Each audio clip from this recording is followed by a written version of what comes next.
Good morning, ladies and gentlemen. If you could all take your seats, we will begin Plenary 1. Please, once again, make sure your cell phones are off or on silent mode. Right? Well, good morning, ladies and gentlemen. Welcome to the first plenary session of the Jeju Forum for Peace and Prosperity 2018. I'm An Cha-ki, the Director of Global Affairs at 중앙일보. The title of this plenary session is The Dangers of a Global Trade War. Now, that should wake us up this morning. We're absolutely delighted that Nobel laureate and distinguished professor Paul Krugman could take some time out from his very busy schedule to join us all the way here in Jeju for this lecture and talk this morning. Well, life is short and time is money, so without further ado, let's welcome Professor Paul Krugman with a big round of applause.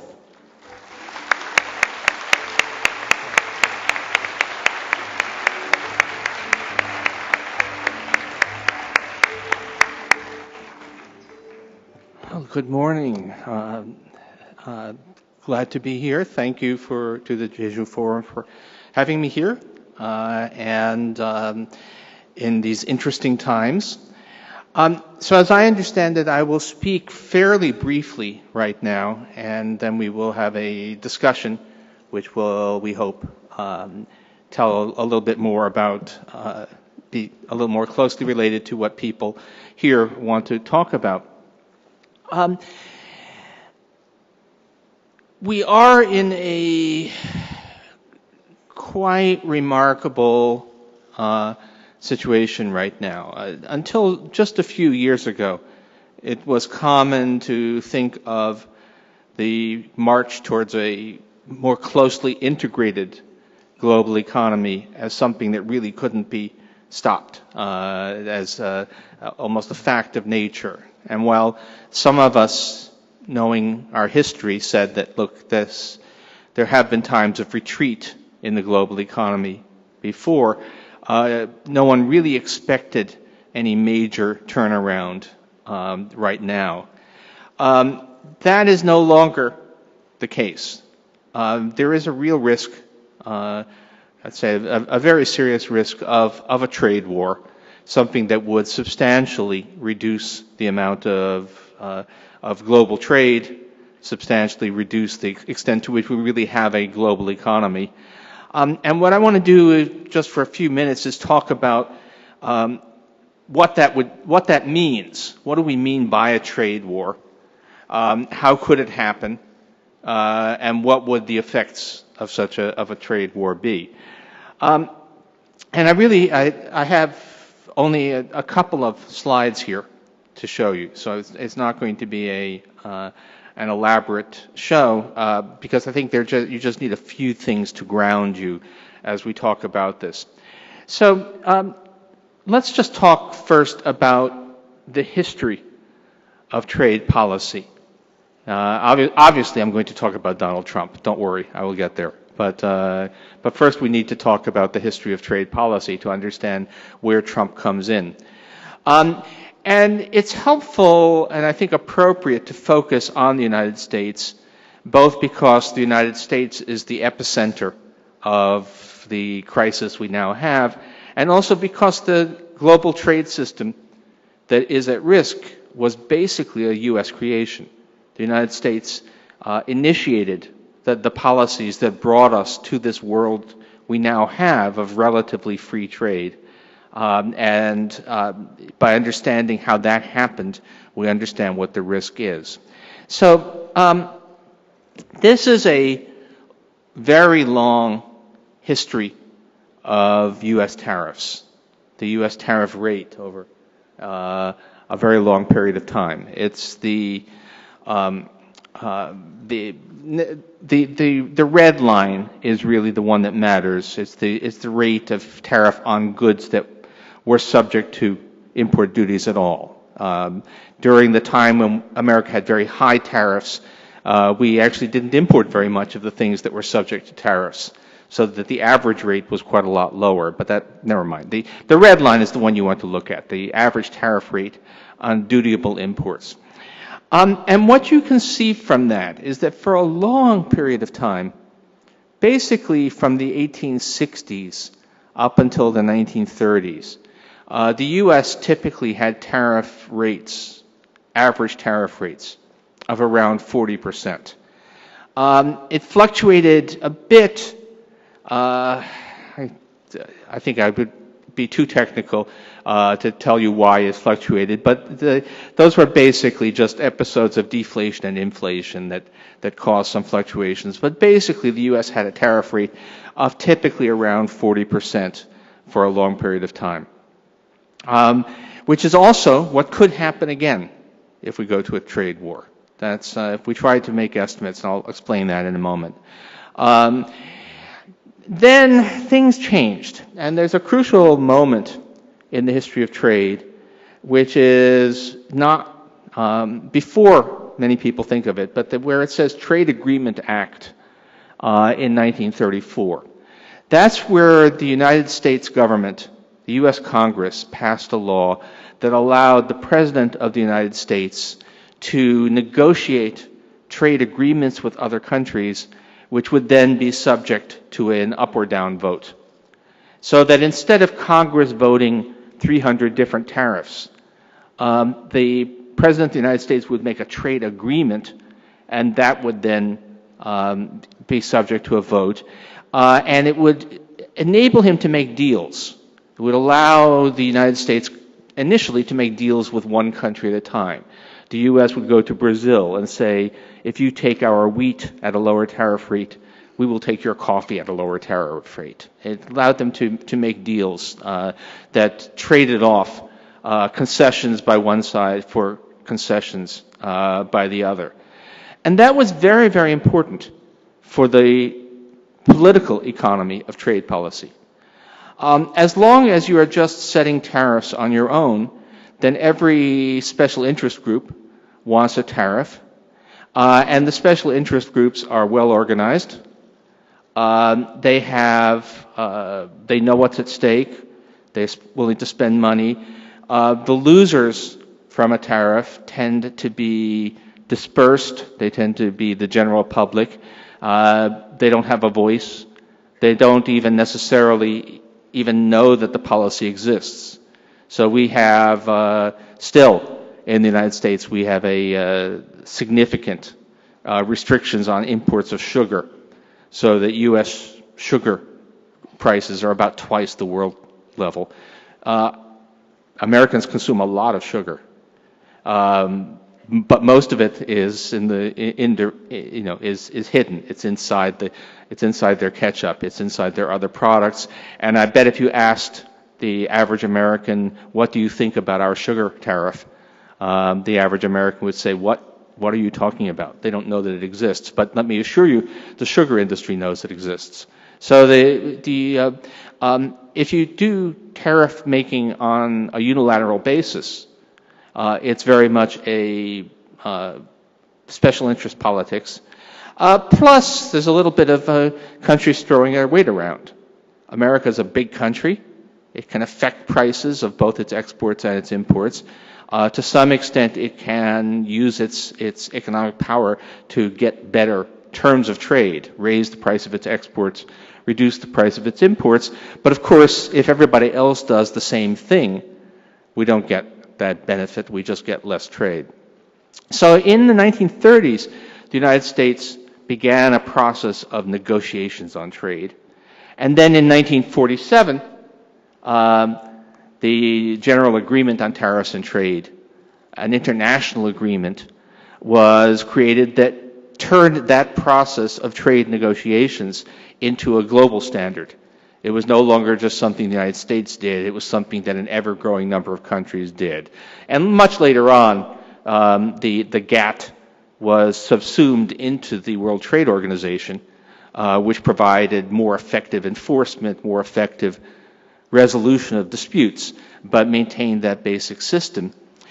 And that process of trade negotiations had an enormous effect. It completely changed the way that international trade policy was made.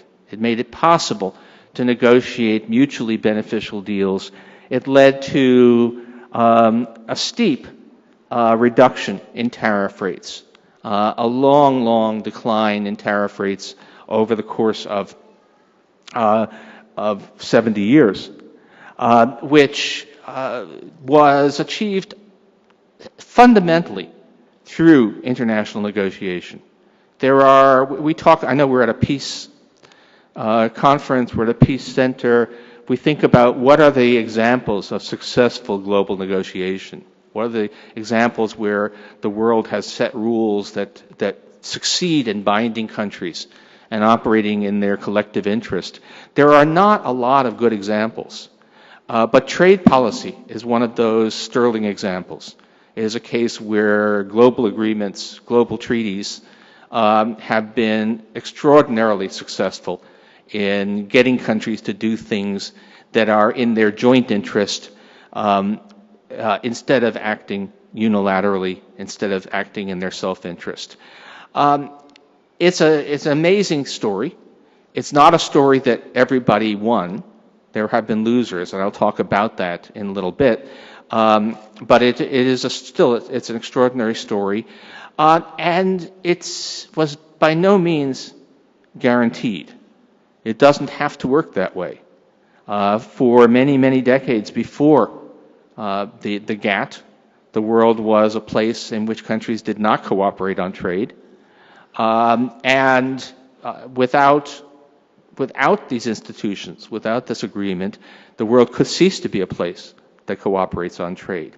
When we talk about trade war, what we really mean, so there's always a danger that you're going to start using hyperbole.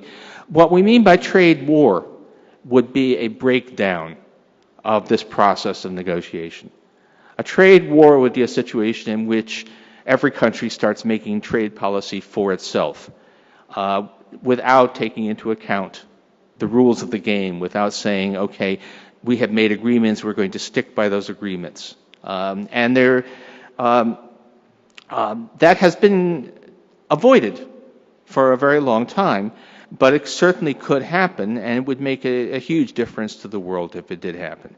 So what we're seeing, right, oh, by the way, when we say trade war, in many ways that's a bad term, right? It's not, first of all, people don't die, but also a trade war, unlike a war, or a real war, is not a situation where there are victories and defeats. A trade war is more like an arms race in which everybody wastes a lot of resources and ends up just in the same place, except poorer. Everybody starts doing tariffs, and everybody ends up being worse off because everyone else is doing it too. What we have potentially now is that kind of trade war, really a trade arms race.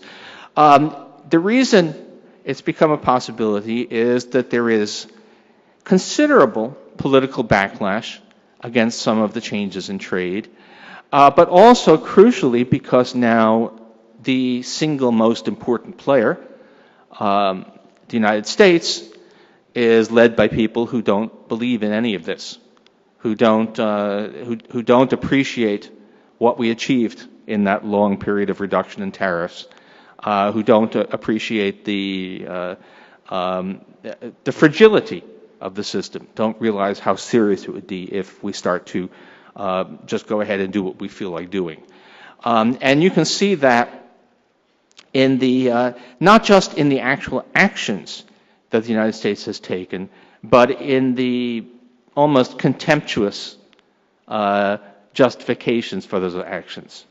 The United States has some real grievances. It also has, by the way, the legal right to do certain kinds of things. This global trading system, one of the things that is so impressive about it is that it was a system of practical idealism. It was devised by men who understood that governments are not saints, that there will be times when they have political pressures they cannot avoid, that there needed to be ways to let off pressure. And so there are several different ways in which it is legal for governments to temporarily protect industries that are under stress. We can do if there's market disruption, a surge of imports, you can put on a temporary tariff. If there is credible evidence of unfair practices by another country, you can put on tariffs. And to protect national security, you can put on tariffs, but you don't do that last one unless there's a really good reason to do it, because if you start defining national security to mean anything I don't like, then you've effectively dismantled the system. So what we have right now is we have the Trump administration not only putting on a whole bunch of tariffs, but putting them on in the name of national security in ways that are crazy. We're having a national security tariff against imports of steel from Canada. Good God. I mean, it's hard to imagine a less risky piece of U.S. trade dependence than that, and yet they've done it. And what that says is not that nobody believes there's an actual national security threat there. It's just saying that you have people who have complete contempt for the rules of the game. They're just going to seize on whatever justification they feel like using. Okay. So what would it mean if we do have that breakdown? And by the way, it's very easy to tell the story now about how this all breaks down, right? The United States imposes tariffs. We have already an initial set of tariffs, basically either already imposed or about to be imposed on all of our major trading partners. Tariffs against our North American partners in NAFTA, tariffs against China, tariffs against the European Union. All of those trading partners have imposed or are about to impose retaliatory tariffs. All indications are that the United States will retaliate against the retaliation, and then they will retaliate against our retaliation, against the retaliation. And it's very easy to tell a story where in the course of a relatively short time, a couple of years, maybe even less, we could have a dramatic escalation of tariffs, basically a breakdown of this whole system that took about 70 years to build. It's harder to tell the story about how that does not happen than it is to tell the story about how it does happen. So we're very much at risk of what we really would call a trade war. So how much difference would that make? Depends on a couple of things. It depends on how high the tariffs go. It depends upon how sensitive trade is to a trade war.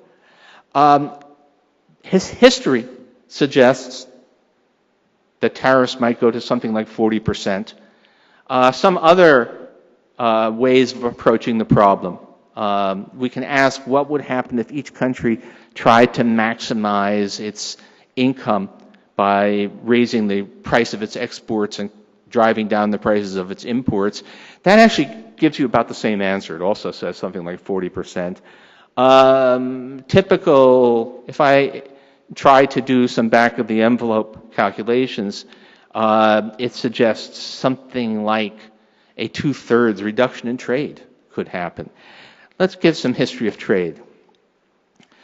This is world trade as a share of GDP. It's the sum of imports and exports. But of course, for the world as a whole, imports and exports are equal. So it's actually, in a way, it's redundant. But anyway, it gives you the picture. And what you see is a couple of things. First, globalization does not always move forward. The world had substantially more trade in 1913, before World War I, than it did in 1950. The world was a much more integrated place in 1913 than it was soon after World War II. That's because, such as it was, the global economic order had broken down. There was more protectionism all around. It took a long time to recover. The GATT was founded in 1947. There were many, many rounds of trade negotiations. It really wasn't until the 1980s that world trade was back to its levels of 1913. So there was really about a 70-year period when trade was below the levels it had had on the eve of World War I. All of the gains in trade that took place up until around 1980 were just recovering that lost ground. What followed after that, after about 1990, we had a really dramatic takeoff in trade. After about 1990, you had something that was truly new. So we talk about modern technology, the world has gotten smaller, and it's true, but you really couldn't see that in the data until after about 1990. That's when you start the process some people call hyperglobalization. And hyperglobalization is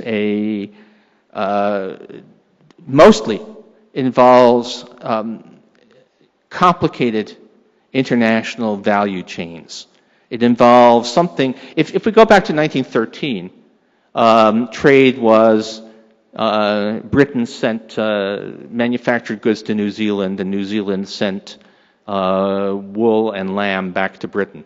It was fairly simple. You had goods going back and forth, final goods. In the modern world, we have a lot of trade, which is you produce something, which is a component, into something else, which is then sent to someplace else, which is then sent to someplace else. So this thing, which I carry like everybody else in my pocket, is it a Chinese product? Well, the last step in the assembly is in China, but only a few dollars of the price of the phone is actually Chinese. There's actually a substantially larger South Korean component in the phone. There's a lot of Japanese value in there. There's a fair bit of American value in there as well.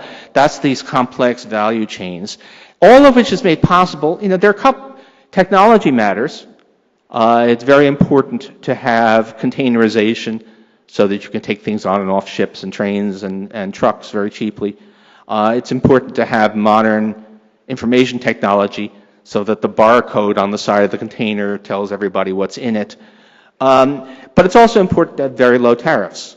All of this globalization reflects this world of very open trade that we created.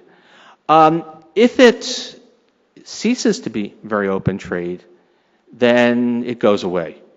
It would not take all that much, and certainly if we go back to something like the kinds of tariffs that we had once upon a time, if we go back to a world of 40% tariffs, this whole rise, the whole second half and much of the first half of that red part of the diagram just goes away. So again, back of the envelope calculation is that we might see world trade falling by around 2/3, which would bring it back to roughly where it was in the 1950s. We could reverse all of the rise in globalization since then. As I said, that's not a hard story to tell. That's something that you could get to quite easily. Now, why is this even on the table? Part of the answer, although I think it's only a part, is that rapid rise in trade did cause a lot of losers. We had a very rapid expansion of trade between 1990 and about 2010. Actually leveled off at the end there, which meant that some people, some industries, found themselves in the path of that rapid increase in trade. People talk in the United States about the China shock, the surge in imports from China, which were really actually in many cases imports from Asia in general. Again, this thing it's an Asian product. It's not it's only China at the last step of the production. The China shock, certainly, I don't believe it actually cost the United States any jobs on net. But it changed the jobs. It meant that jobs were lost in many places and gained in many other places. And it was disruptive. And there were real losers. no question that any rapid change is going to be highly disruptive. And this rise of globalization was rapid, and it was highly disruptive. And that produced quite a lot of anger, quite a lot of dismay. I still think that it's a very idiosyncratic thing that the current U.S. administration is so determined to tear down the structure. They really have a view of what's going on in world trade, of the United States being taken advantage of that has no basis in reality. But clearly, we would be making a mistake to imagine that there were no real grievances. There were losers, and we did not do enough to help the losers from trade. However, the important point now is, what if we turn back the clock? What if we actually do have a trade war? What is that going to do? Well, it's going to make the world a little bit poorer, significantly poorer in the long run, although the numbers, if you try to actually do them, are not as big as people sometimes imagine. A regression back to the 1950s level of trade would make the world probably 2-3% poorer than it is now. It's a smaller number than many people think. But it's significant. But more to the point, it would be hugely, hugely disruptive.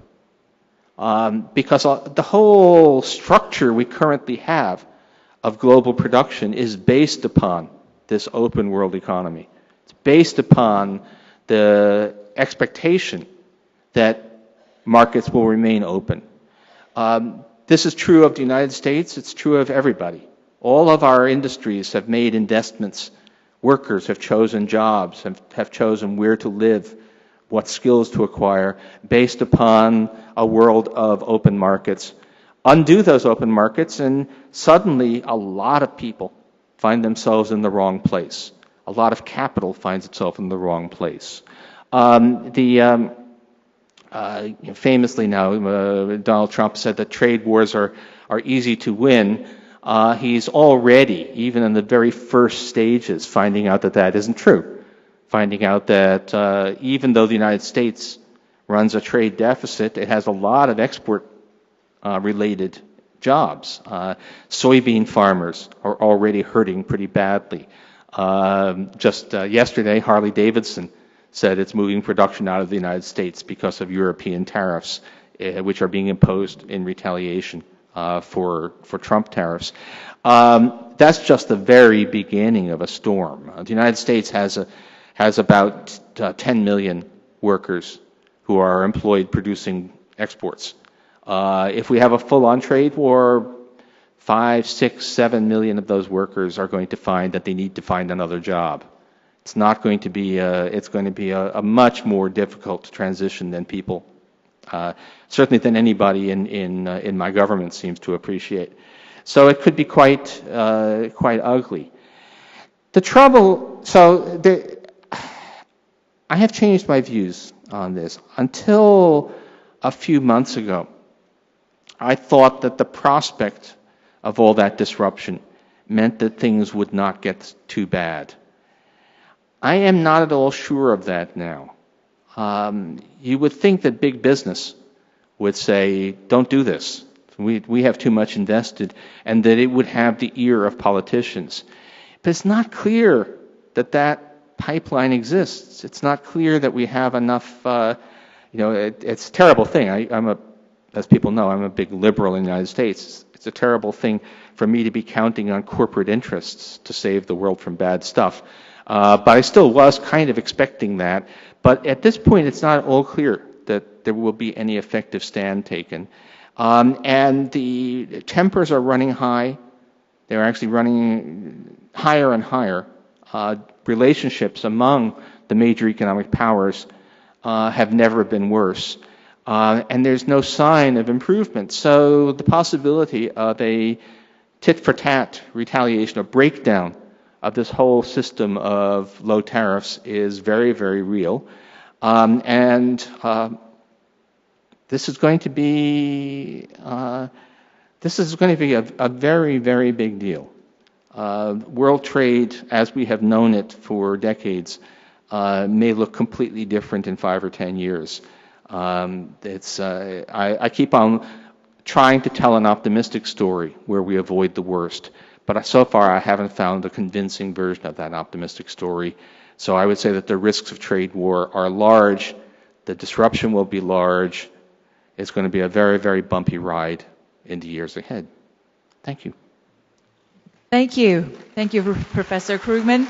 You brought up some very interesting points that we would like to examine further. And to help us do that, we have enlisted the expertise of Professor Park Tae-ho from Seoul National University. Dr. Park is the trade expert, and he has served in government as Korea's Minister of Trade. Ladies and gentlemen, let's welcome Professor Park Tae-ho. Excellent.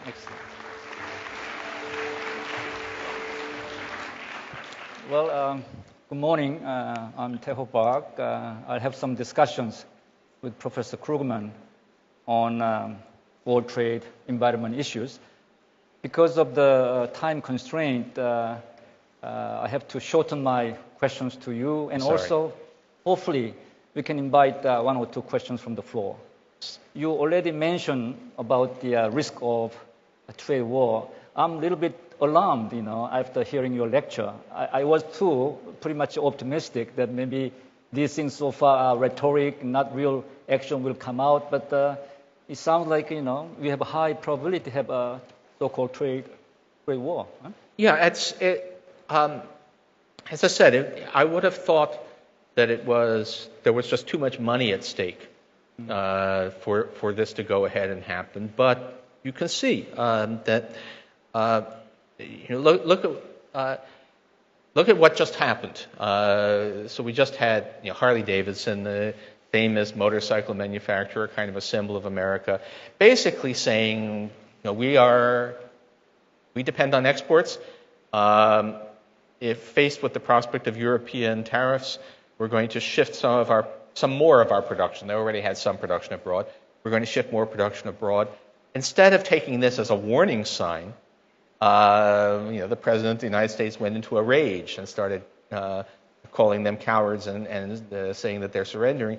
And it's not clear who has the ability to stop this. So you keep on thinking there must be wise men who can intervene to make things better, but those wise men seem to be in hiding right now. Assuming this war really happened, we talk about the dramatic drop in trade volumes, and maybe world GDP will go down a little bit. But is there any different impact on different countries? For example, United States versus China, and also Korea, a country like Korea whose dependence on export are huge. Is there any difference between the countries? Yes. So big economies are, on average, less vulnerable. The United States, with 15% of GDP import share, 12% export share, is less vulnerable than Korea, which is well over twice those numbers. To some extent, regional trading deals may cushion some of the smaller economies. So one can imagine some kind of Asian agreement that would limit the damage. But definitely, if you were going to list the countries that are extremely vulnerable to this kind of war, this would be one of them. Not only is Korea very export-oriented, but it's very much export-oriented via the kind of value chains that are exactly what are most at risk. Mm-hmm.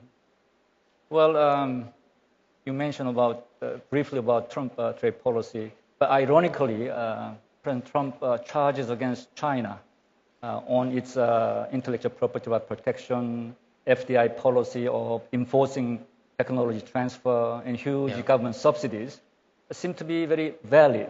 Do you see the same kind of point also? No, China is a bad actor in the world economy. China has not risen to its responsibilities. Given how large a player it is in the world, given that it's still poor, but it's not nearly as poor as it was, China should be helping to sustain the system, and China is instead still engaged in intellectual property practices that do, in fact, rip off, if you like, advanced countries. So there would actually have been a pretty good case for the United States taking a hard line against Chinese intellectual property, forced technology transfer, threatening sanctions if it did not do that, in cooperation with all of the other advanced countries that suffer the same problem.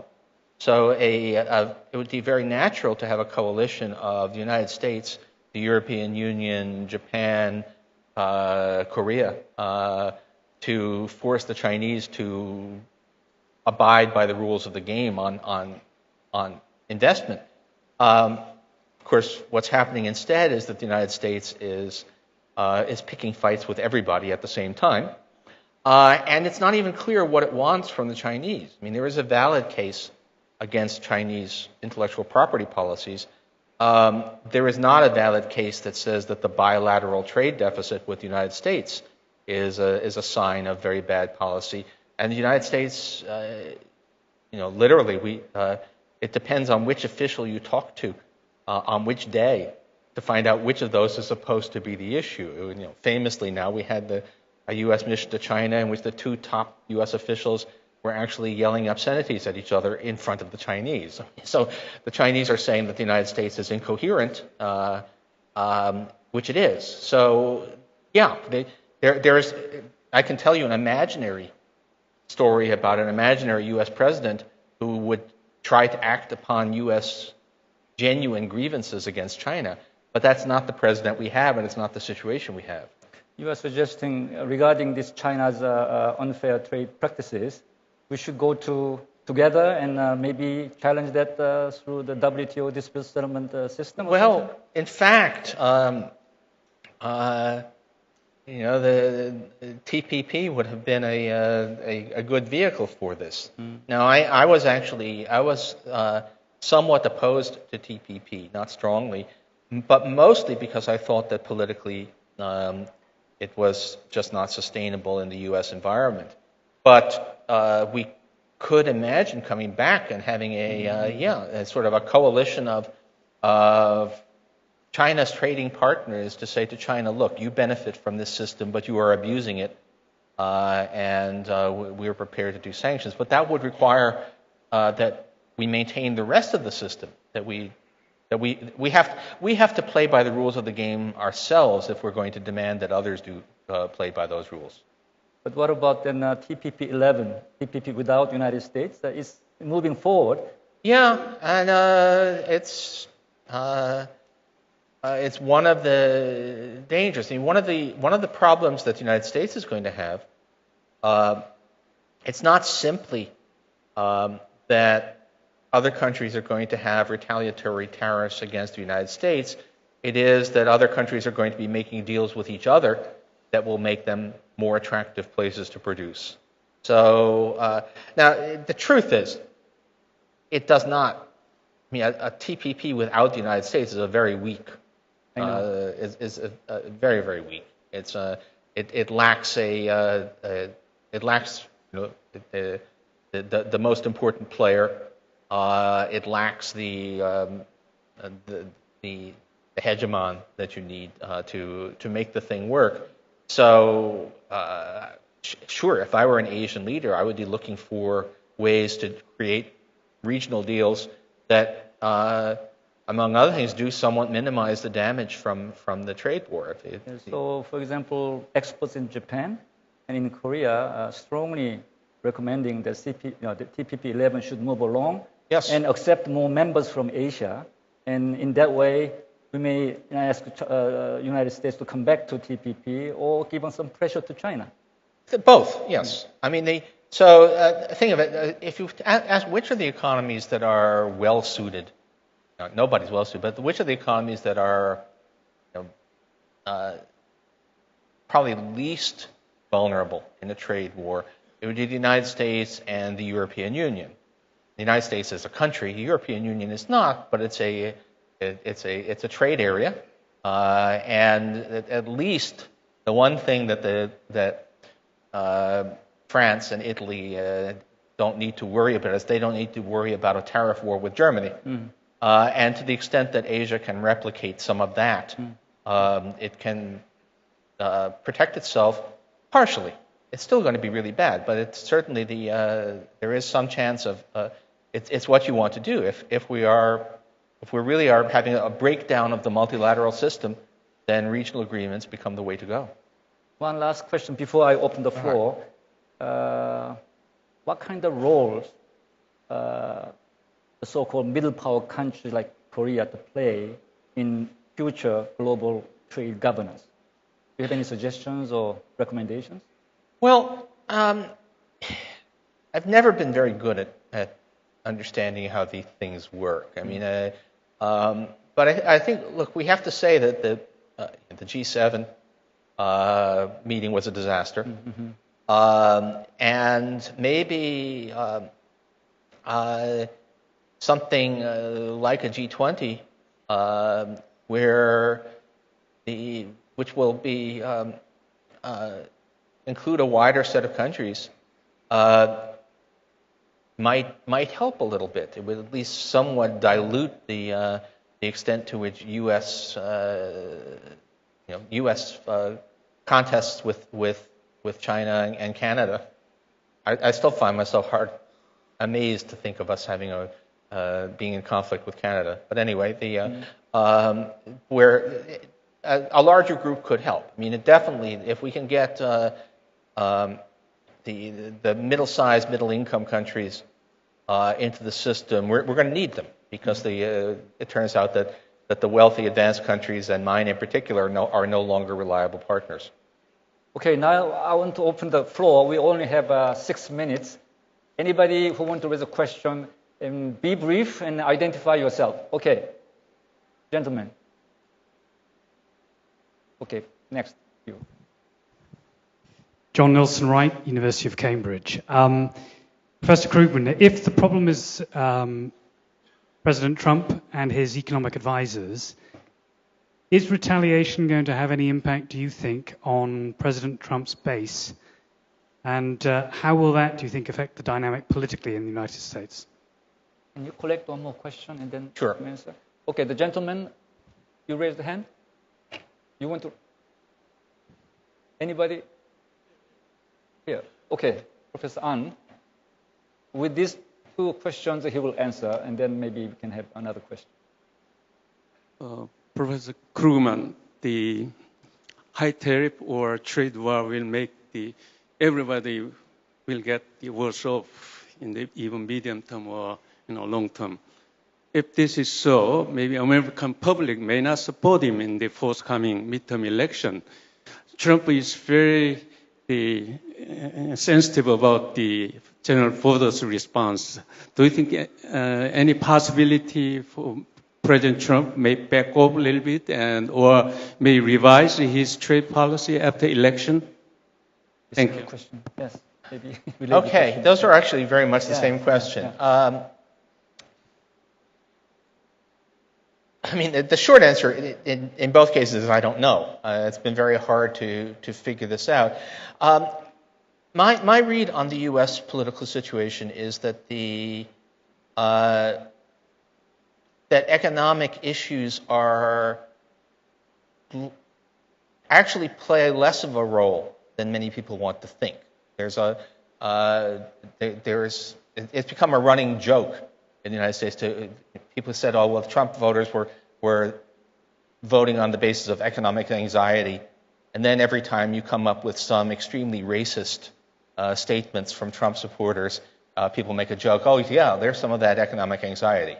If you actually look at the issues that really seem to be hot button, they are immigration rather than trade. And the immigration in turn has very little to do with any actual consequences of immigration. It really is about ethnicity and race and identity politics. That said, remember it was a very close election in 2016. In fact, the public made a clear choice. The public chose Hillary Clinton. And because of the peculiarities of the U.S. electoral system, the other guy ended up in the White House.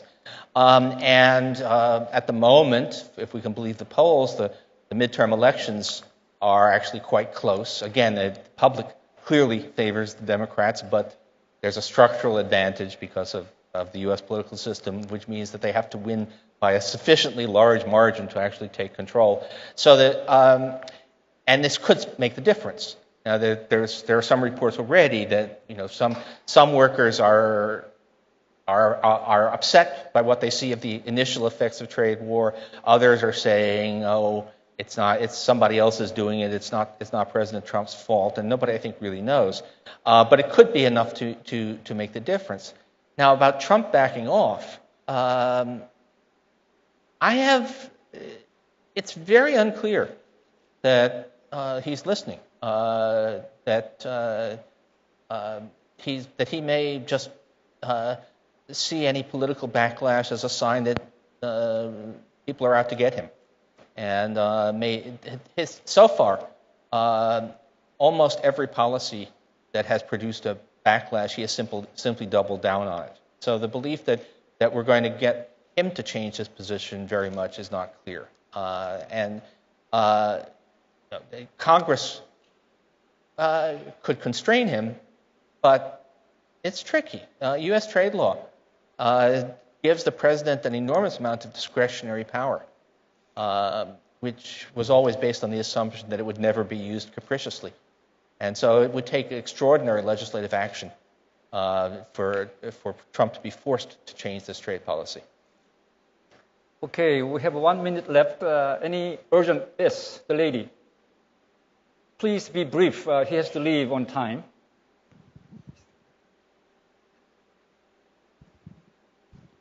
My name is Nazira. I'm a student of Seoul National University, and this is my professor Park Tae-ho. It's an honor for me to ask a question from you because we've been studying from your book for the whole semester.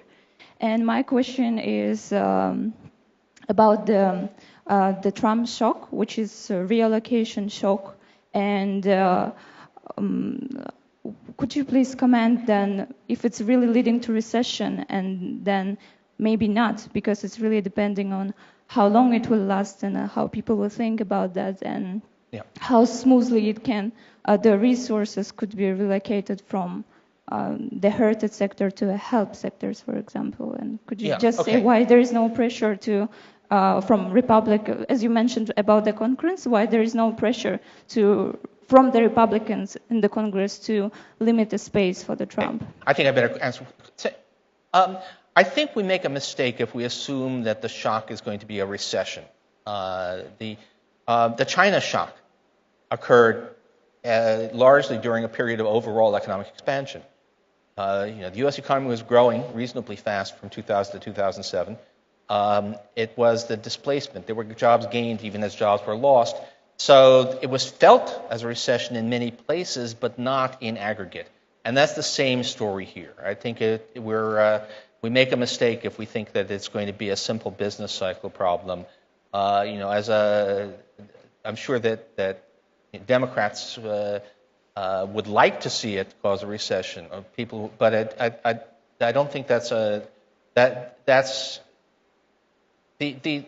these things don't work as simply as that. It's a little bit like the belief that Brexit would cause a recession in Britain. Brexit is going to do a lot of harm to Britain, but probably not a recession. So it's going to be disruption and long-term loss, but in a way, don't get your hopes up of immediate gratification.